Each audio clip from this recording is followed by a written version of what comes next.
Hello, good morning. Thank you so much. Pat yourself in the back for coming back on Saturday morning. All right, yeah. Stretch your muscle a bit.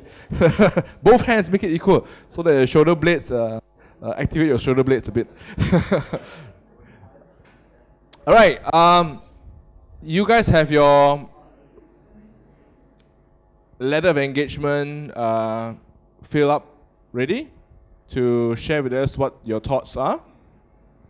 Who have we have 4 tables here, but I think we have only 3 groups. No. Well, it's okay. You can say whatever you want. Yeah, yeah. So who want to go first? Which group want to go first? You want to go first? Yeah, sure. So how we are going to do this is that we're gonna share the letter engagement. And then we will have peer reviewed.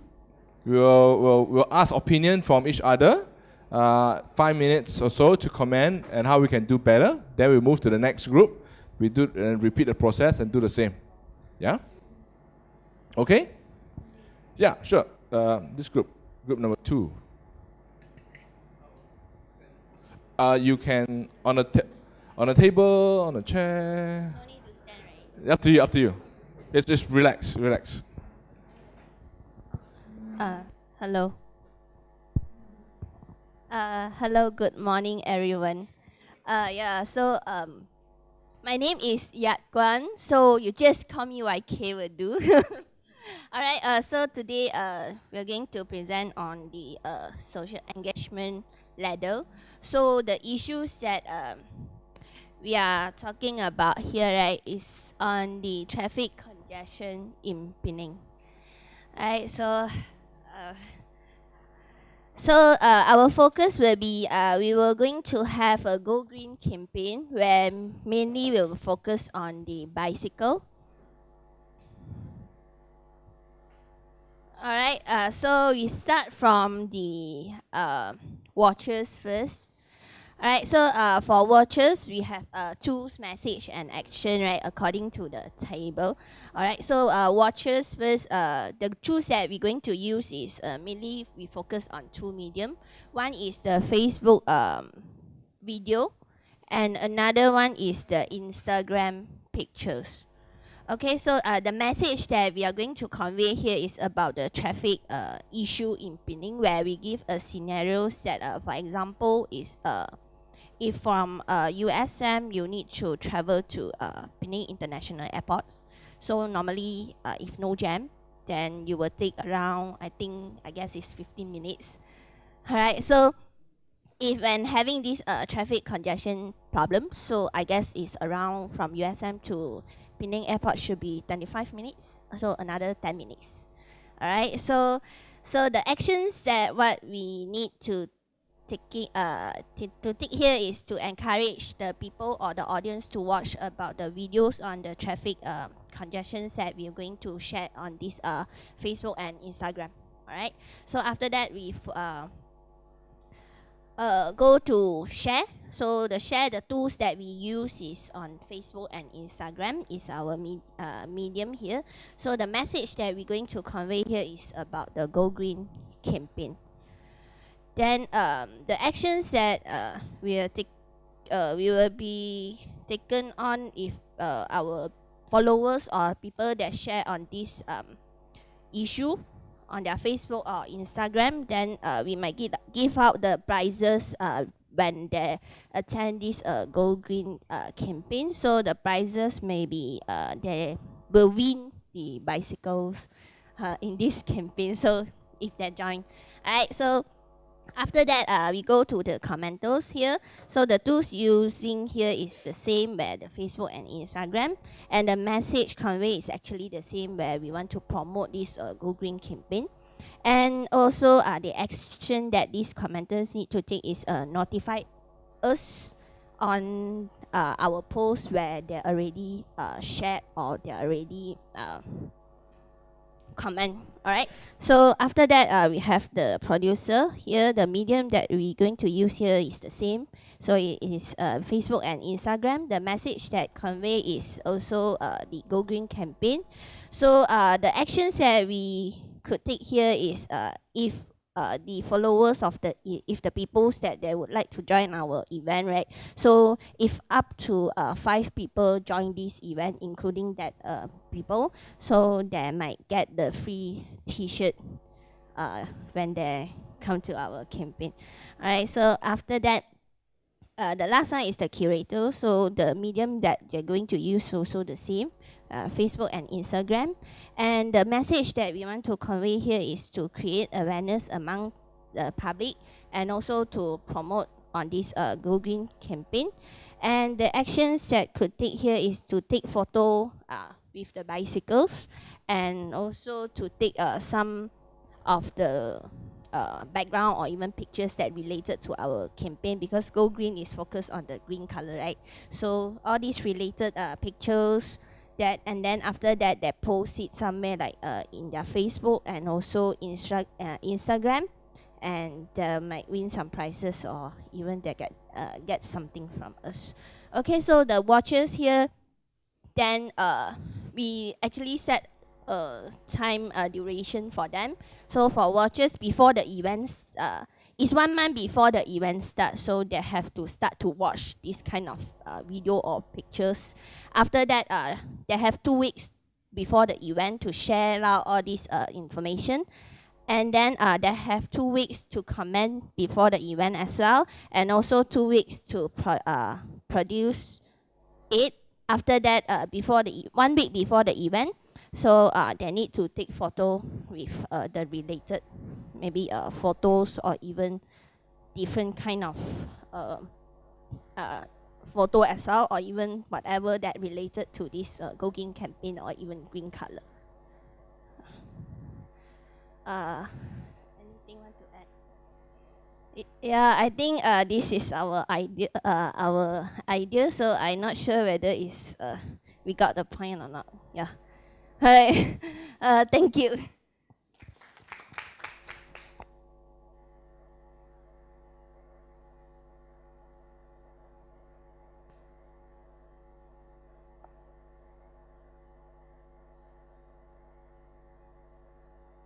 Is to help to reduce the traffic or to help to come to the event? Because it's like more to gearing people to come to the event.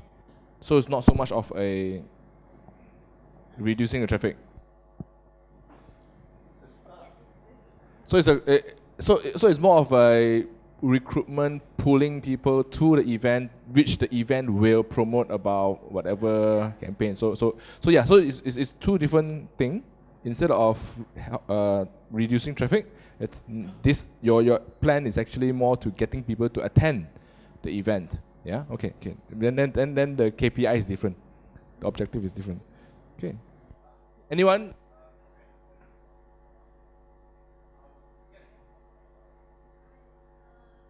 I thank you for clarifying what is the goal. Is it to ease the congestion, or is it to get people?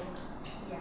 But I'm just wondering, just to join the dots when we talk about the SDG as well as climate change, I'm just wondering, it's good to have all these events, but how does that link to the more overall goal of whichever SDG you're thinking about, and join the dot of like, how does that tie in or link into climate change?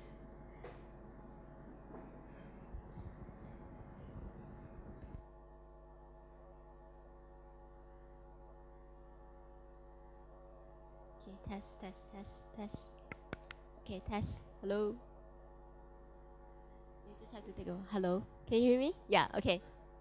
Just in response to that, I think through social media, basically, let's say if we as lay people, we are influencing our small circle of friends and family, and a lot of them have never heard of climate change or ever thought about it, let alone SDGs. So to make it makes more sense for them, and a cause that they could easily do something about is not to go there. Basically, is to guide them with that baby steps.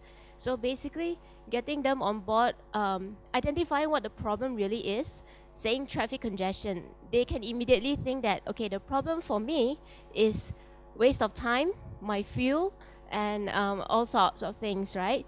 But then again, if you ask the scientists, traffic jam to them is pollution, carbon emission, climate change. So depending on who you ask. But if we want to engage public, we cannot shove climate change down their throat, that kind of thing. So we're trying to bring them one step at a time. First, just to think about alternative transportation, the viability of cycling, to make it attractive. Like we have campaigns. If you share, you get prizes. Maybe if we link up with private partnerships, so maybe we can ask Linkbike to give free monthly passes or free bicycles. So these are some of the sweets to entice them to be interested and even consider, that there is such thing as cycling that they can opt for to solve traffic congestion. But on the back end, we know that we can tie it back to some SDGs, maybe goal 11 for some inclusive cities, or pollution, reducing of carbon emission. So it doesn't necessarily have to put, we don't necessarily have to put SDG as the cover at our forefront. It can be at our back end. We know that it's going to achieve some goals, but it's okay if they don't know about it, as long as they act upon it. That's our opinion. Yes, yeah. That's the goal.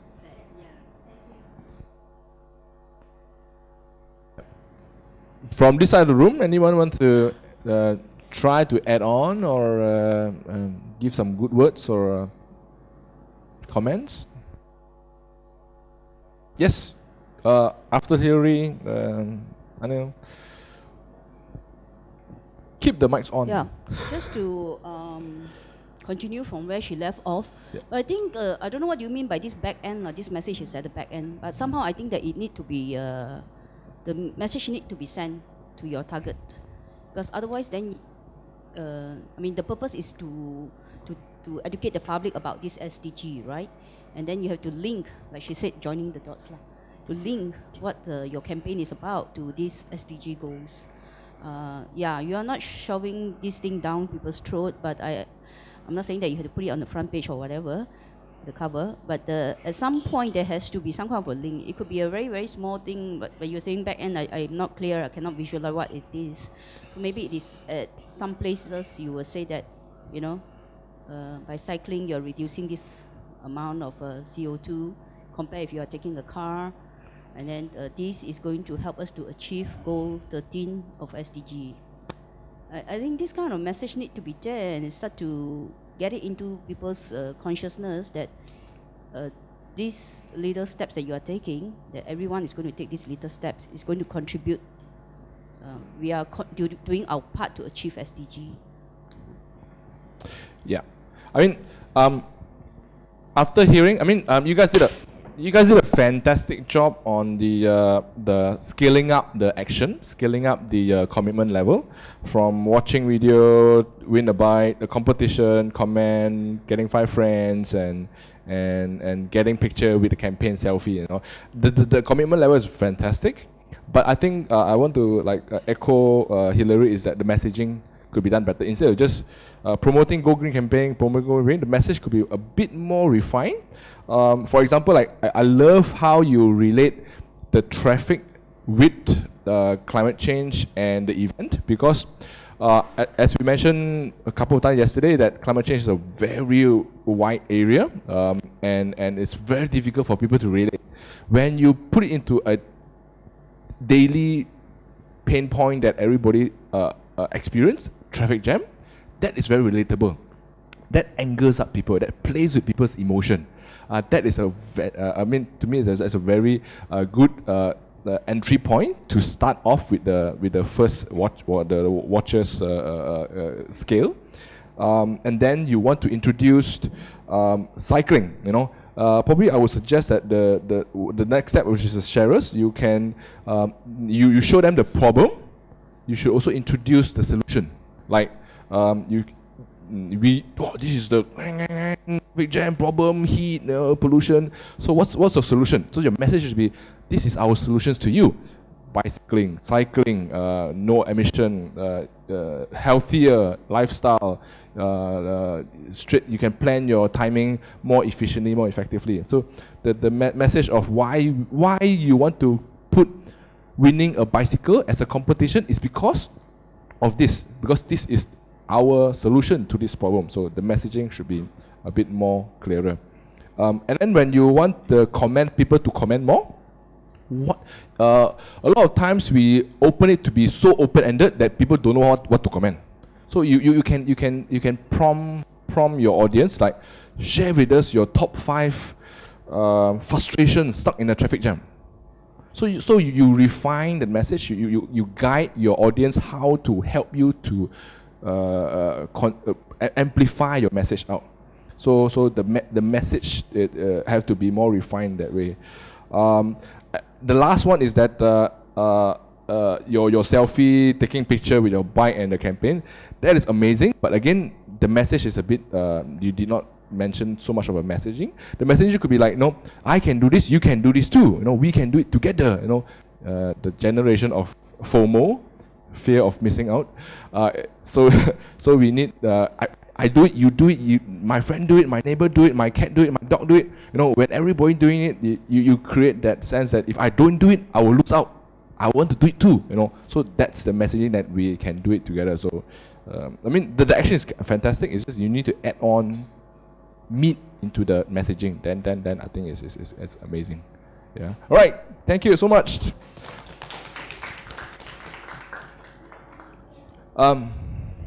Yes. I think it's good that you have a visual depiction of the problem, the traffic congestion, because oftentimes people, when they get stuck in a traffic jam, they just think it's something which affects them individually.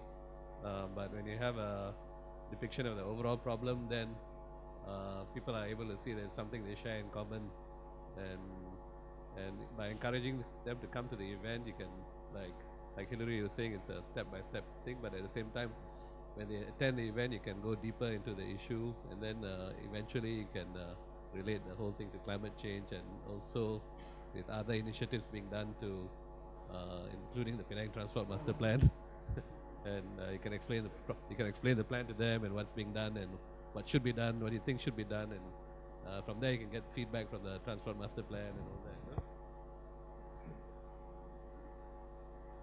Right, thank you. Second group.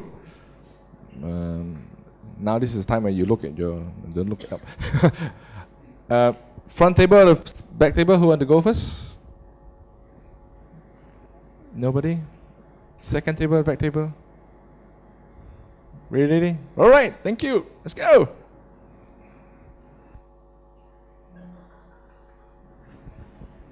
Okay, so ours is climate action also targeting deforestation at primary and secondary school children.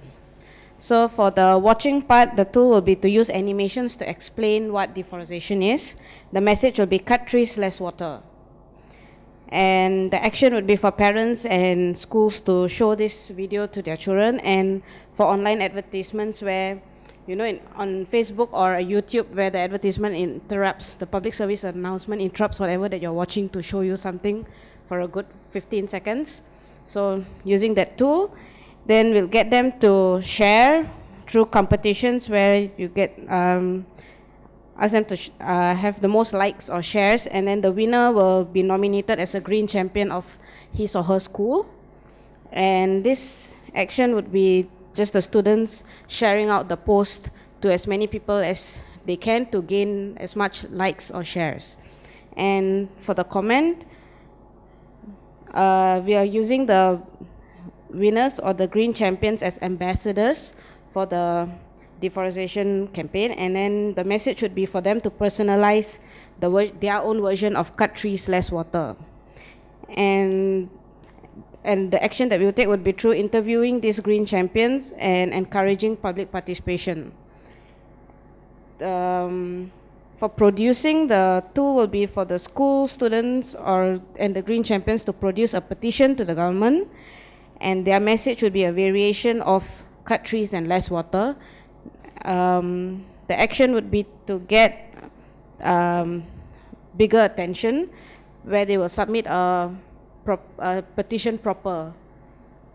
And to curate, the tools will be for active green clubs, or there are many green clubs in schools now, but these are just active to reactivate it, for the schools to blog or to give their point of view or whatever that's happening in the community around them. And the message should be for any environmental issue to their concern following the time.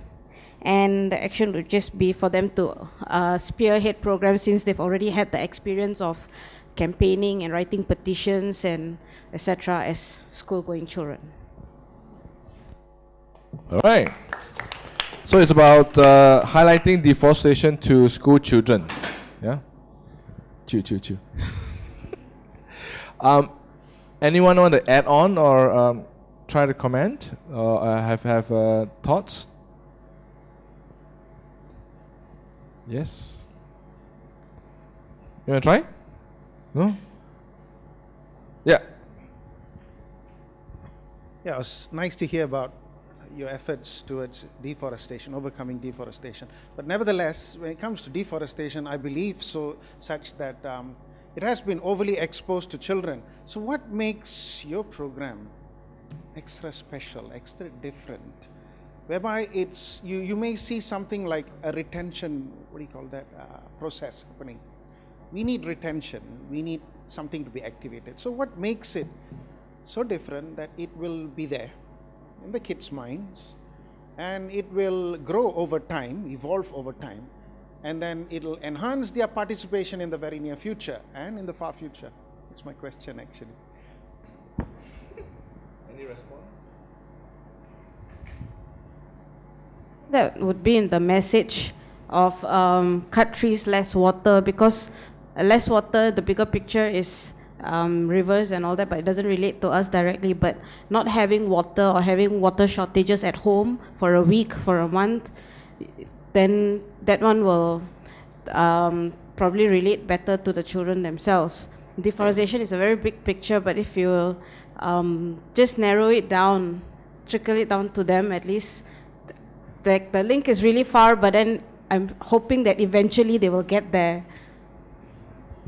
I think a quick one, a good one. But today's children are so witty.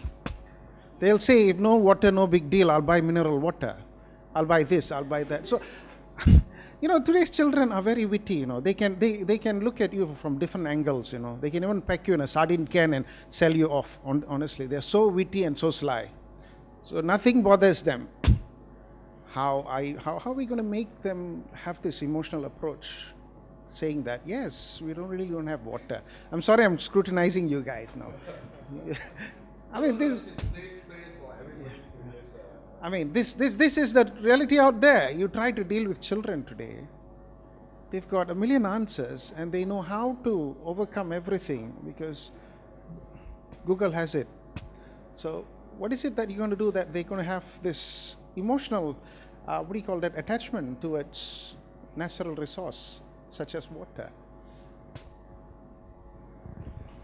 I think instead of focusing on what kind of answers that we could get from our young audience, I think we as practitioners, we should focus on the process. How can we engage? What is the best practices to harness all these creative and innovative ideas that we may not know, that the children or the young audience can instantly figure it out because we are all blinded by our experiences and walls. But this young audience have no boundaries, no baggages, and they would ask you simple questions that we don't know how to answer.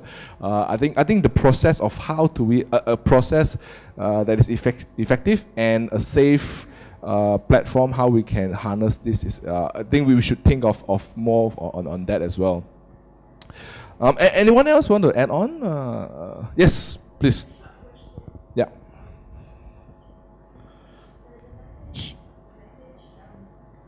How do you show them the connection between deforestation and no water? It's quite a stretch, The for a messaging? child. The messaging, yeah, okay. So that's very important because it's really quite a leap, and I don't even think adults will understand. So I think that's critical because if that core message is not clear, then I mean the process becomes irrelevant also.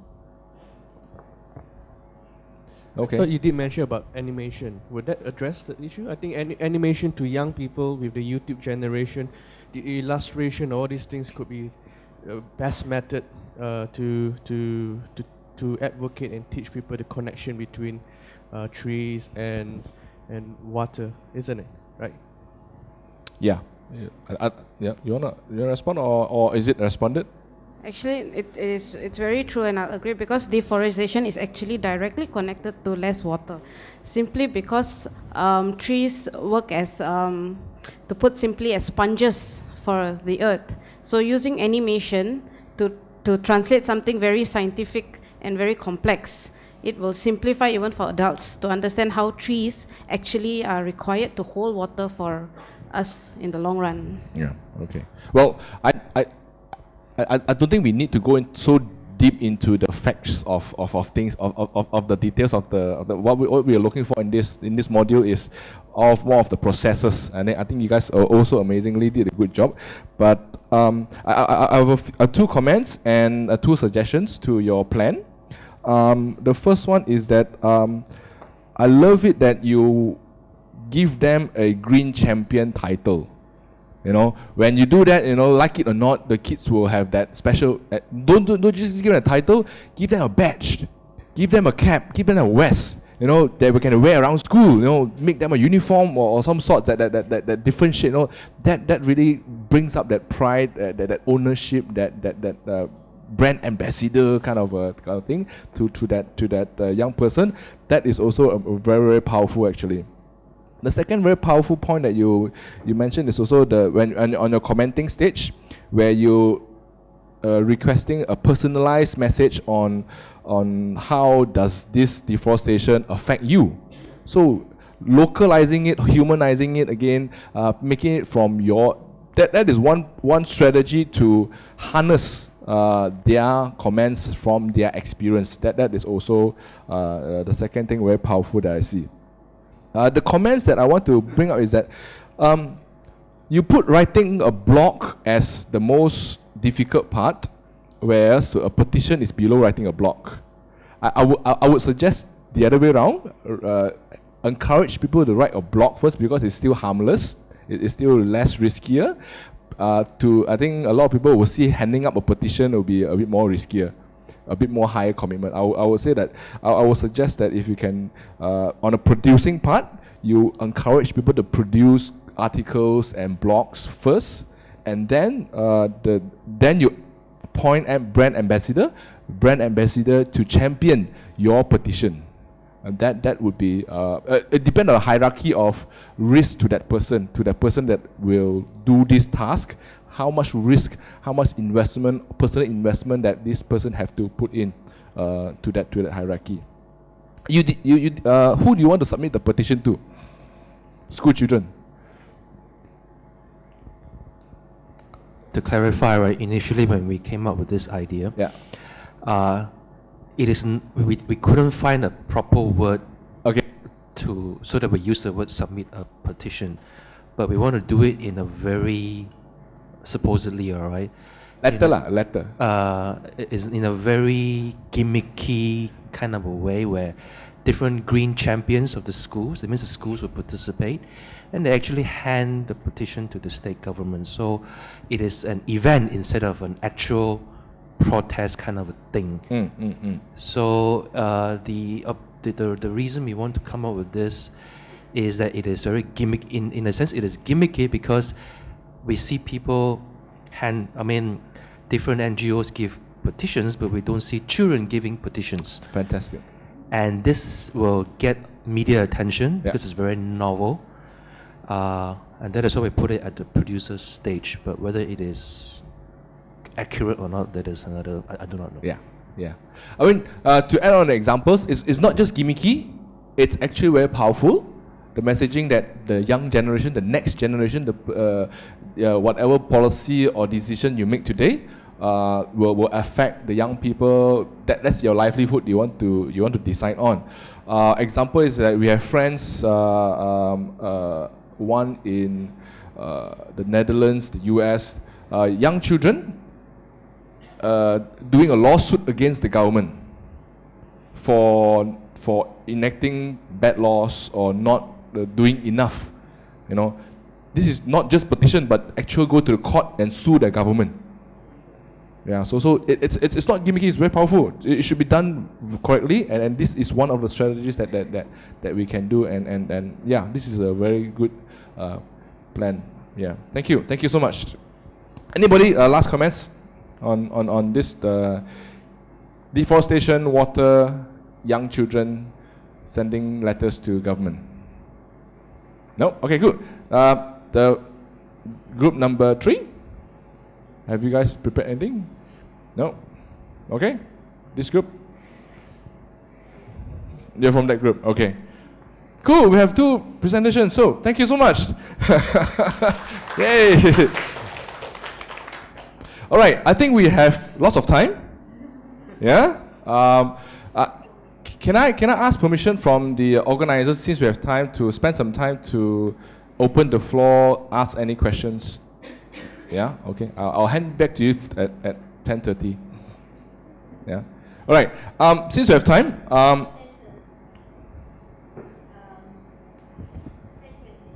10:20. Yeah. Okay. 10:20. All right. Cool. Since we have time, and since we have quite a few experts in the room, and we have practitioners and academicians and general public in the room, I would like to open up this space to have an open discussion. Yesterday, we have heard about the panelists talk about a lot of different things. We have also heard Hillary about dissecting the bits and pieces of the Paris Agreement.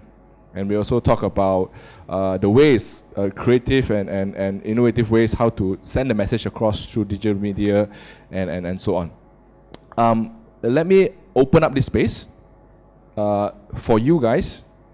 If you have any questions or any clarifications, or even beyond what we have discussed yesterday, I mean, if you have any questions about climate change, SDGs, communications, if you want to ask anything, I think I may not have answers, but I'm sure some of us in this room can able to help to attend to some of the questions and answers. Do you want to do this, or we can just go have a break until 10:30? No, okay. Let's make this productive. Let's make this useful since we are all here. Yeah, yeah. Any questions about? Yes, sure. Come and shoot. Let's make it open and free flow. Yeah. Just came to my mind when we're looking at this. There are many NGOs out there. I believe that not all of them, in fact, I believe most of them do not have knowledge like this to reach out to the public or their intended audience. And more often than not, these NGOs, they do not know how to manage the media.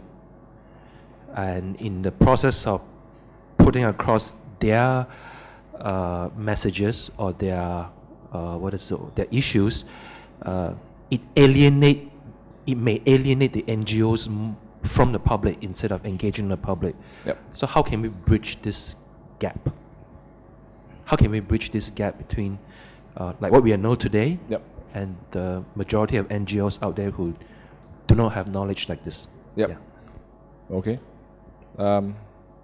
Well, let me start first. I mean, my always criticism on all this messaging is that we always try to hit the public.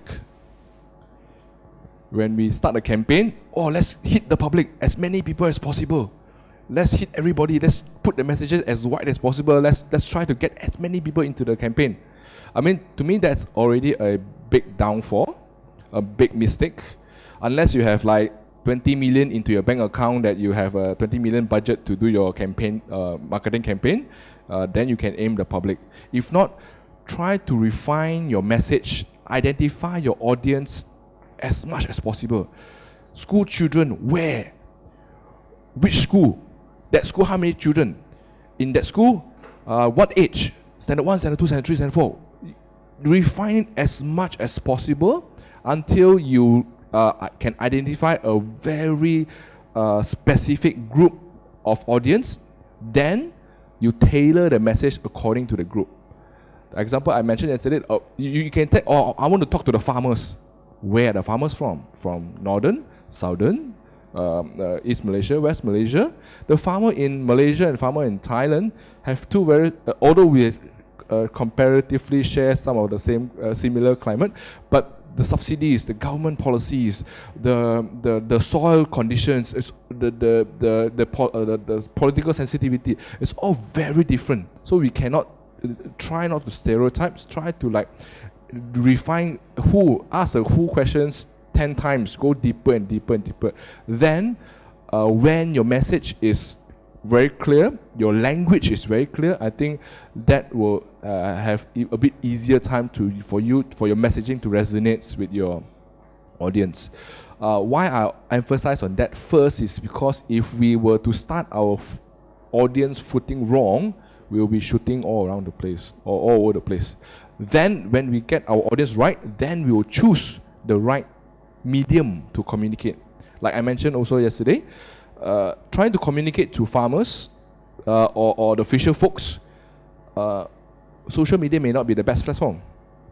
SMS may be the best platform. You know, many of my friends in Sabah and Sarawak, they carry Celcom, the good old phone that lasts for 5 days. The battery that lasts for 5 days that without big screens, because that's the only coverage that they get. No, they can't get smartphone, they can't get 3G or 2G or Edge, not even Edge. They get phone, they get SMS. That's the only contact of. So when you refine, when you can identify your audience that well, then your tool, your medium or platform of communication would be can be identified. Anybody want to comment on this as well? Yeah. Sorry, I think I did not put across my question clearly. Oh, okay. What I was trying to ask is, how can we bridge the gap between the knowledge that you have described to the NGOs who do not have such knowledge of reaching out? How do we bridge that knowledge gap? You understand what I'm trying to ask? Ask them to come to your next training. NGO have to come out. I don't know. What do you guys think? Come out, attend more meetings? I think for this case, yeah, definitely there has to be a bridge to get more NGOs on board for trainings like this, but whose obligation is it to do so? Which is the entry point? Are they responsible? I don't think so. Who is there, an association or NGO that's supposed to say, hey, we have this training, NGOs please come on board? It's really who's going to do that, who's going to train NGOs? I think we don't know, really. I think NGOs have to take that first step, that initiative to look for things like that. But also depends on whether these NGOs are run by who, which generations of NGO these people consist of. Are they digital natives? Are they very well versed with social media, or they are not? It really depends. Okay, let's just harness the knowledge in the room. Do we know of any networks of environmental NGOs that we know of? Okay, we can. Mango, who's Mango? Yeah, so Mango, it's a coalition, it's a network of registered environment NGOs across the country. Currently, the chairperson is MNS. MNS just early this year they just changed the chairmanship to MNS. So MNS is now coordinating this Mango coalition. Who else? What else? Do you know of any environmental NGOs that we can tap on? A network? Yeah, there's also this thing called the Malaysian MCCG, the Malaysian Climate Change Group, which we are part of. It consists, they focus on climate change issues. Whereas environment, the Mango focuses on anything and everything green, yeah, including ecotourism, organic farming, yada yada yada, everything. MCCG, Malaysia Climate Change Group, focuses only on climate change issues and also climate negotiations.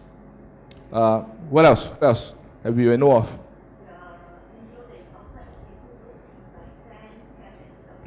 You guys recently formed a new group, isn't it? No. There's a new name.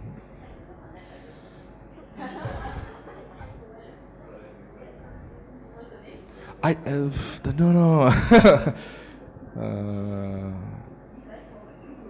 Ya, PK, Kuasa, dan kawan-kawan. No? Okay. I don't know. Yes, you mentioned something? Yes. Yeah, it could be a platform that we can tap on. You know, can I get a name? Penang Forum. Okay, so it's not just environmental; it's more on like sustainability, transport. Yes. Yep. And any coalition that we know of? Let's focus on Malaysia. Yes.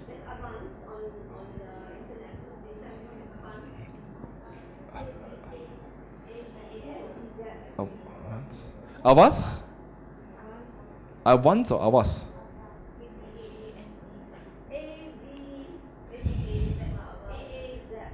AAZ. Oh, Avas is more of a petition action group. Yes. I know who they are, but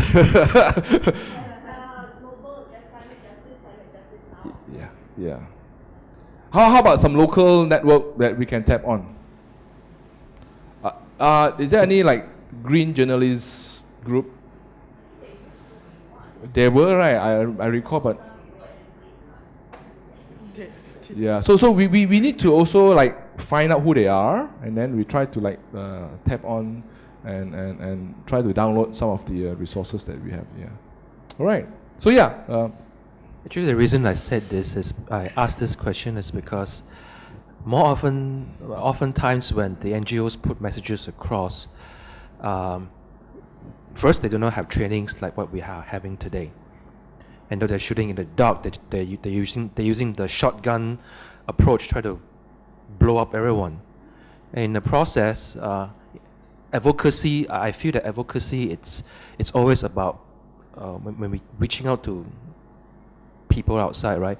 It's always a minefield because many of the issues that people champion inevitably will step on some toes. It can be government, it can be corporations, and blah blah blah blah blah. And more often than not, the messages that they intend to put across to the target audience or even the public get muddled up in the waste of time arguments on the media, or the nonsensical discourses, or the what is the word? Yeah, online cyber troopers back and forth, blah blah blah blah blah. And that is why I asked the question: how do we bridge this gap of knowledge between what we are learning now and to the NGOs outside who do not have this knowledge of putting messages across effectively? I just want to respond to what Xiang Yang said about the NGOs and maybe the lack of engagement that you're talking about. I think the first workshop that we had was a platform where we had quite a number of NGOs who came, as well as the media, and that's the platform that we had for engaging both the NGOs as well as communicators, including journalists. And I think it was, in a way, it was fruitful because we were able to sit down together, and at the end of it, at the round table, which you all will have afterwards, as for them to also have a voice, their voice, and it was very encouraging for them to come out and say, we like to have an MA program and we like to have a part to play in that as well, because they have a wealth of knowledge and the work that they do, which I think for us, even academics, we don't have all that. We don't know everything, right? We are not there hands-on doing those things, and to have that engagement, I think that is one step forward. And this is also what we hope to get out of that, whether it's with Penang Forum or with any other NGOs. And I think there is that engagement. Of course, we cannot engage everybody at one go, and I think there needs to be some step in this. And I think they are, and it is good to be able to engage at maybe at levels like this.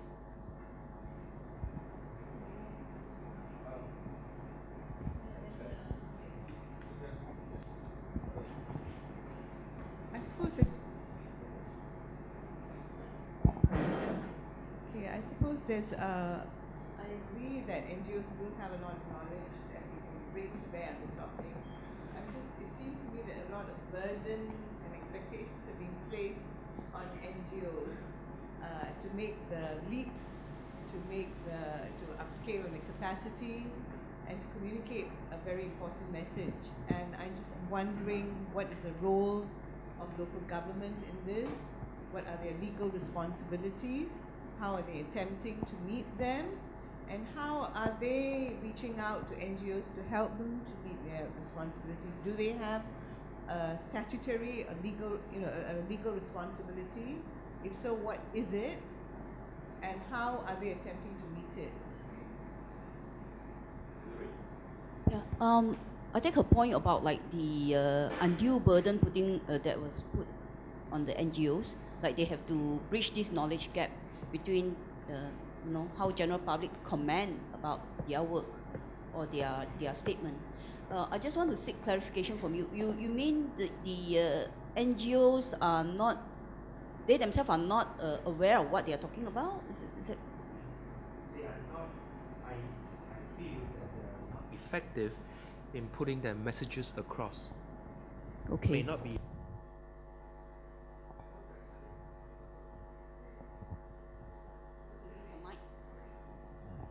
But like what we are learning today and yesterday, all right, these are very effective tools for us to use, and also strategies in how to come up with bite-sized messages to reach out to the public, how to conduct campaigns, how to use the engagement pyramid, and so on and so forth. All right, more often than not, the NGOs outside may not be able to communicate effectively.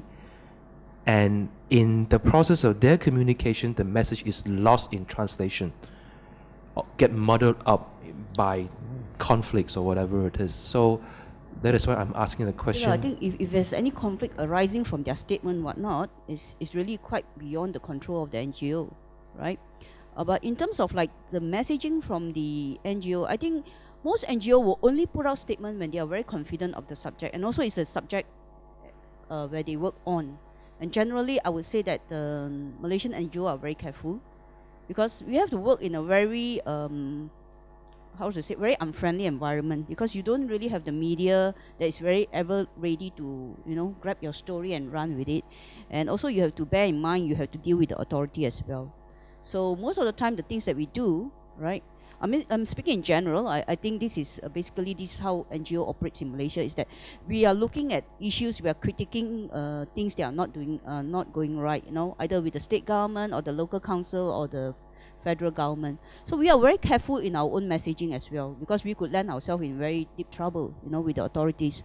So I guess it's not very fair to say that the NGOs, they themselves are not very clear about their message. I would say that almost 100% NGO that work on their issue, they are very clear what they are demanding for or what they are critiquing. So whether they are effective or not is something that is basically what we have been talking here for the last 2 days, How do we communicate? How do we get the media interested, or even the authority interested in what we are saying, what we are championing? So yeah, so I think the media are doing their share. So the NGO are doing their share. I think the issue here is with the media, whether they want to pick up the stories or not. And of course, they can always not just run the media statement. The best thing that they could do, I would like, is that the media themselves read our statement and think that, hey, this is a good story. This is something that an issue that we need to hold the authority accountable, because that is our duty as media. So they, on their own initiative, should actually contact the media, because usually we have a media contact person there, for them to contact and to clarify the issue and write the story based from their perspective, rather than from us. For us, it's like sending out an alert, this is happening.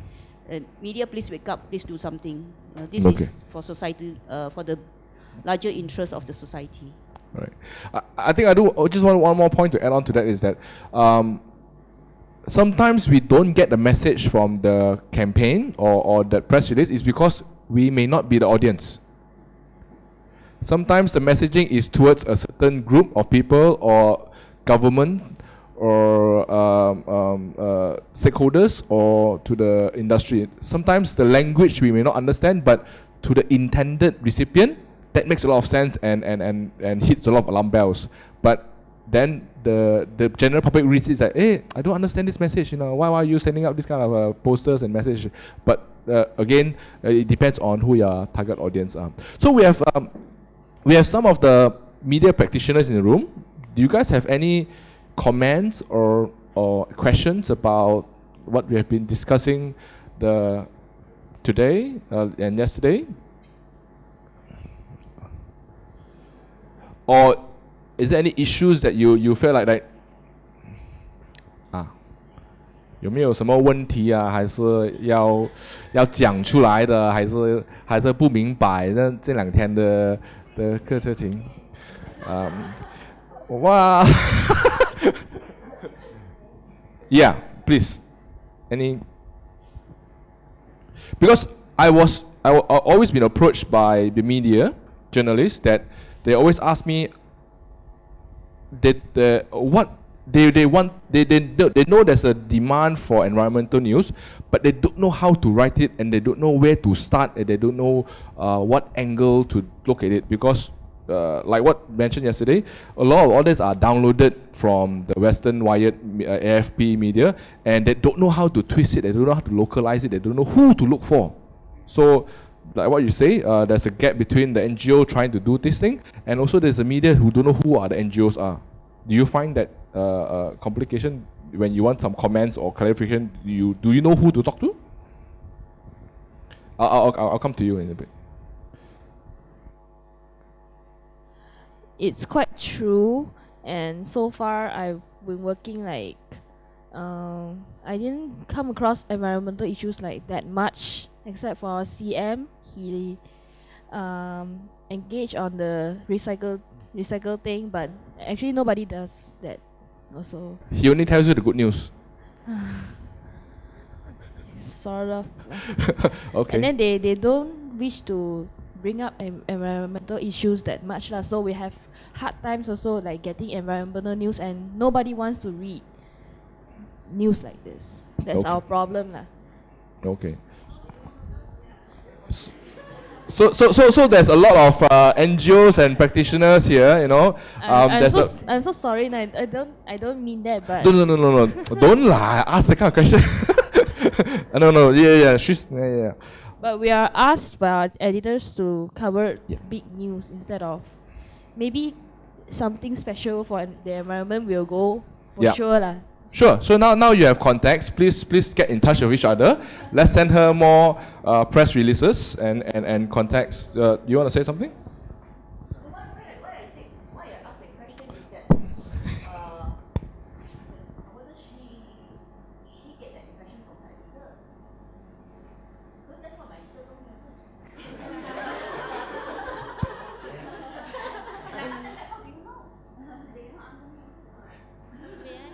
Okay, this is Ming Kuo from UNESCO.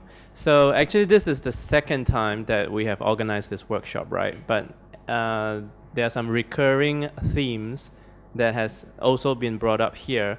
And one of the main thing is actually the communication part. And it happened in last workshop as well in Kuala Lumpur, where they say government is not communicating with the media is not communicating with the NGO is not communicating with the media doesn't know how to access the information, the NGO doesn't know how to present the information properly so that people can understand. So luckily we are in the School of Communications. Physically, so we should be able to absorb just by touching the walls a little bit to improve the communication skills.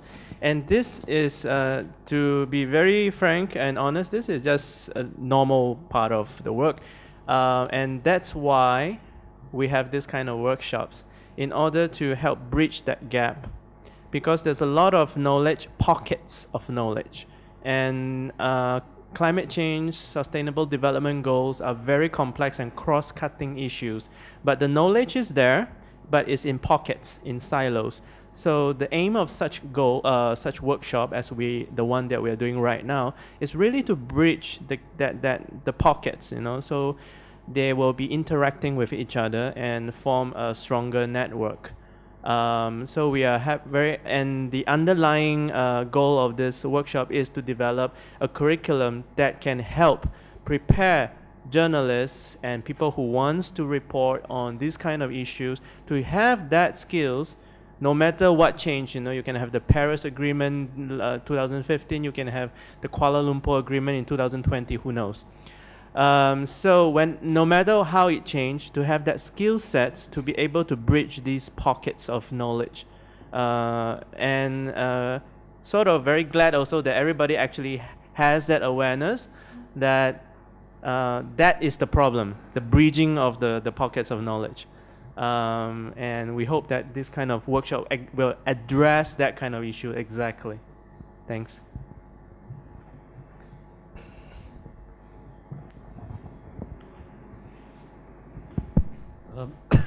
I think one of the problems with getting the message across the media is that there's many competing messages out there. And one of the things which you have to contend with is the issues that sort of appeal to the masses. You have the culture of materialism, so shopping is a big thing. You have the entertainment world, the people are looking out for entertainment. Then you have sports, which is now big business as well. And if you look at the back pages of the newspapers, there are so many pages of sports now. And it's also become a pastime where people follow their favorite sporting activities. So you're trying to squeeze your message in that kind of milieu. The other thing which is obstructing the environmental message from getting across to the media is that the large media tend to be very reliant on advertising revenue, and very often the environmental message is hitting out at vested interests by large companies, corporate interests, who happen to be the major advertisers. So that's why it's quite difficult for the editors themselves are conflicted, because they are very, how should I say, very conscious that their large revenue comes from big corporations, including developers. So that's why, for example, in Penang, when the residents groups came together to object to hill slope development, 17 residents groups, associations came together. And that was a big thing, because this is the first time the residents groups are coming together to object to hill slope development in one locality. Usually it's just one residents group or the nearby residents groups, but this one is all over Penang. 17 came together. That hardly received any coverage. It did receive coverage maybe a few days later, inside page, and most people would probably miss it if they didn't look out for it. So that's the kind of thing which you are dealing with. Even journalists, the media covering these kind of issues would have to deal with their editors who might try and water down the message. So climate change is a big thing, because we're talking about emissions, and major culprits are large corporations. You're talking about deforestation. You have large plantation companies and logging companies who are major advertisers as well in the media. So that's why this is the sort of thing which we have to contend with. So using social media is a good way to get around it. And I think maybe there are other online media which are not so reliant on advertising, and that's another way to come across. And then the other big issue which is competing is the politics, sensational politics, party politics, elections. So editors tend to think that people are more interested in this kind of news, political news, who's coming together, who's breaking up. And yeah, so those are the issues you have to contend with. Okay. The lady next to you.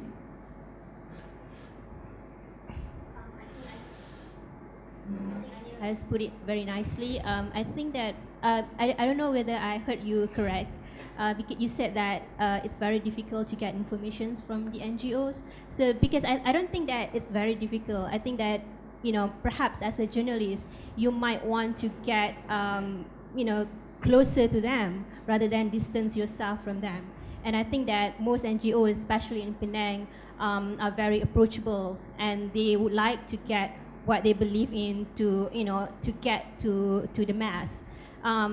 So saying that, you know, it's very difficult to get informations or, you know, anything from them, I don't think it's correct. You know, as a citizen, I think that, you know, because I'm very interested in environmental issues, and so I want to know what's going on and what they have been working on. And so, you know, perhaps this is a small step, like, you know, liking their Facebook page. You know, you'll get the news feed about them, you know, info, and then if any issues that is of interest to you, then you might want to contact them. Okay, So I think the relationship works both ways, yeah, from the government to the media to the NGO to the citizens. It works both ways. Don't put the pressure on one party to. It works both ways, yeah, friend.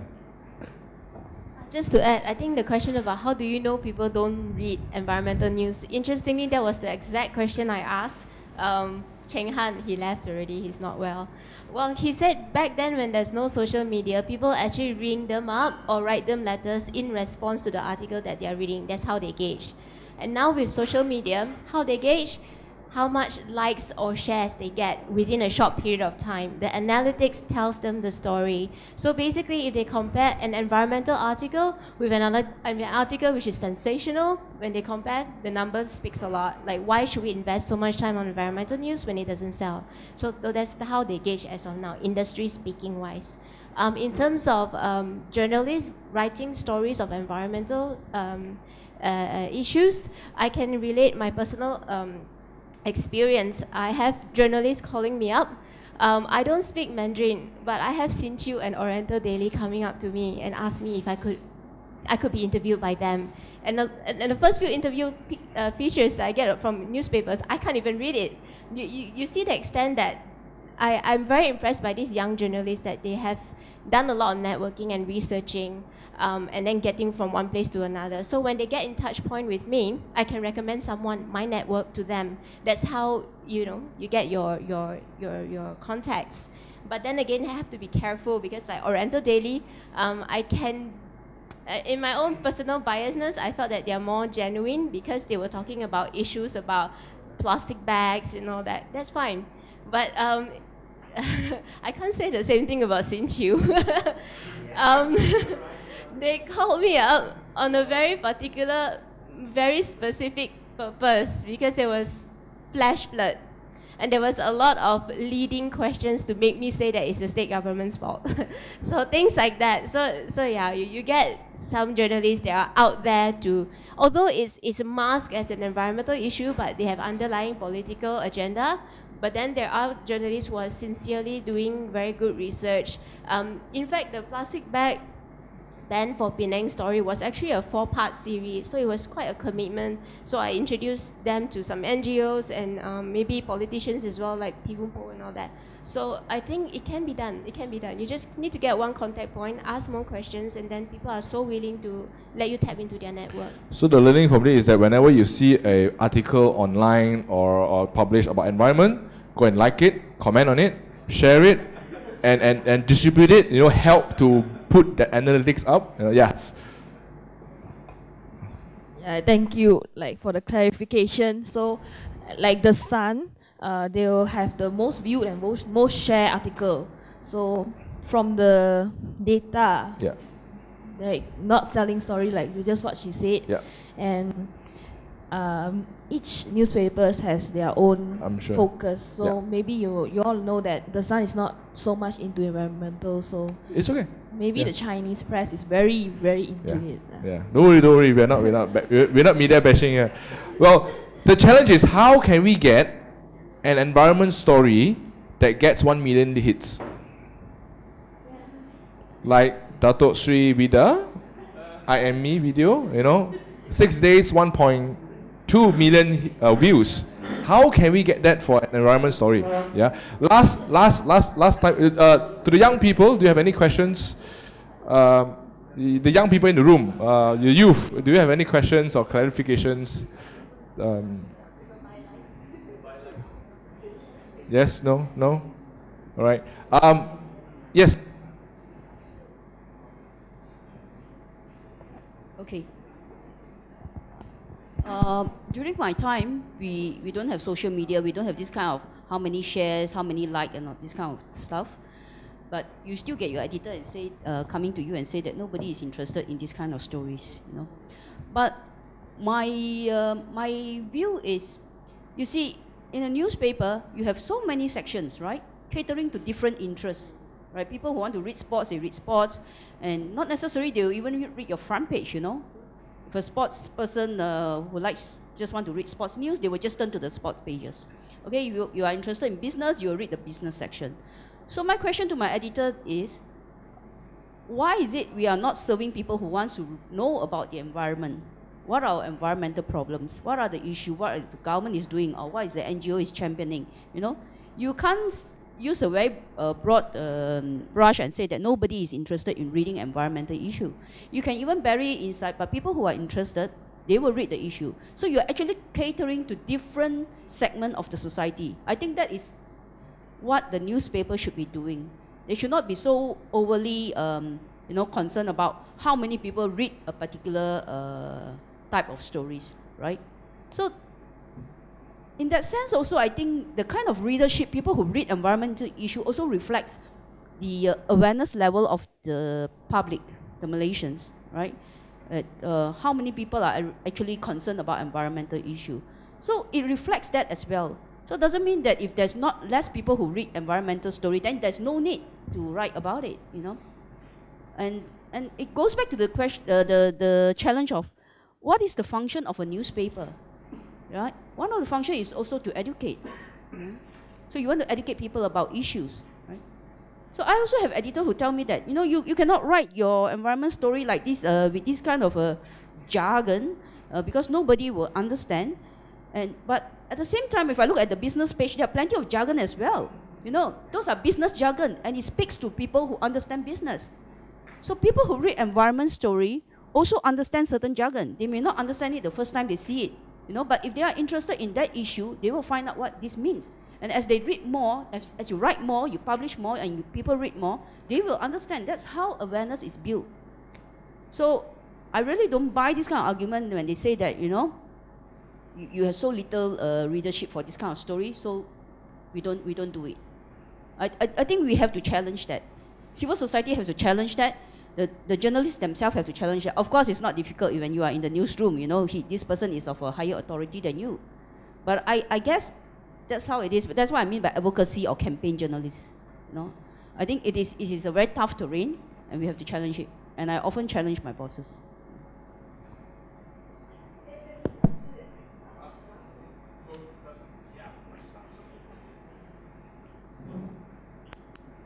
I think what's clear here is that there's a growing awareness that there's not enough public awareness on climate change. Am I correct? Right, I think this is the discussion is around that. So instead of, okay, we've done a lot of analysis, why? But the question now is what are we going to do about it? So since we are in the School of Communication, and this has been mooted by them, there's people here with different levels of expertise in different areas. Why don't we just form a loose working group and just, you know, like Malaysia at the climate crossroads or something like that, all right, on how to get the climate message out through different ways, not just relying on the formal media with all these challenges and so on. I agree with Hillary that we are educating people, so we can't always keep them at that level. You have to push them, you have to push people to grow, right? That's what NGOs do, okay? And so, and you have enough expertise to begin here. And you have also international expertise. And now, you know, borders are artificial, so it doesn't matter. Any information you want is out there. The thing is how to roll this out. We need a rollout plan. We need to start now, all right? And I hope before we leave then we can actually have a working plan. Yeah. So that it's clear, everyone makes a commitment to do something. And tell the story. In fact, every person here is an ambassador now. So your duty now, since you have been informed, is to go out there and tell at least 10 people. And make sure each and every one of them commits to telling another 10, and so on and so forth. Because, right, you know, to talk about it, to write about it, and to publicize it. Okay? Sure. Just want to share quickly before we go for a break is that the few groups that we mentioned just now is that this is a CAN-C climate action group. The membership for Malaysia is the Malaysia Climate Change Group, MCCG. These are the folks that is within the membership. You can go to the website and check later on. Mango, Malaysian Environment NGOs, their website seems to be down, but this is their Facebook page that you can log on to follow them. Penang Forum, I hope I get the right website. So yes, so don't have shortage of sources, and please talk to each other. So thank you so much for these 2 sessions of workshops yesterday and to this morning. I hope it's been beneficial.